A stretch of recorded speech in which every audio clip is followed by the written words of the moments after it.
د افغانستان او ویسټ انډیز ترمنځ د لوبو مهالویش اعلان شو او په افغانستان کې به په کوم چینل او په نړۍ کې به په کوم چینل باندې دا لوبې خپریږي. سلامونه او پښتنه مینه، تاسو ګوري ټاپ پښتو چینل. ګلنو دوستانو، ویډیو تر اخره را سره وګورئ ترڅو د هرې لوبې د وخت، تاریخ او ورځې باندې پوه شئ. د افغانستان او ویسټ انډیز لوبډلو ترمنځ د لوبو مهالویش اعلان شو.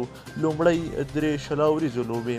لومړۍ شلوریزه لوبه د نومبر د میاشتې په 5مه نیټه. دویمه شلوریزه لوبه د نومبر د میاشتې په 9مه نیټه. دریمه شلوریزه لوبه د نومبر میاشتې په 9مه نیټه. درې یو ورځنۍ نړیوالې لوبې. لومړی یو ورځنۍ نړیواله لوبه د نومبر میاشتې په 14مه نیټه. دویمه یو ورځنۍ نړیواله لوبه د نومبر میاشتې په 14مه نیټه.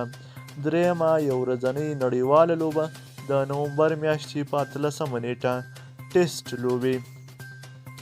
د افغانستان او ویسټ انډیز لوبډلې ترمنځ یوازینۍ ټیسټ لوبه د نومبر په 20مه پیلیږي او د ډسمبر په لومړۍ نیټه پای ته رسیږي.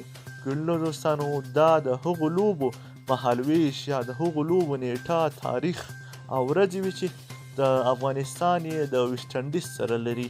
پرون ورځ مو له تاسو سره د ویسټ انډیز د لوبډلې سکواډ در سره شریک کړی و. که چا دغه سکواډ په اړه معلومات نه وي حاصل کړي، زموږ ټاپ پښتو چینل ته لاړ شئ او د ویسټ انډیز سکواډ چې د افغانستان په مقابل کې اعلان کړی دی وګورئ. دا هغه معلوماتو چې تر تاسو مو در ورسول. د لا ښه، کره، دقیق او پر وخت معلوماتو لپاره زموږ چینل سره سبسکرایب او ویډیو له ملګرو سره شریکه کړئ. مننه.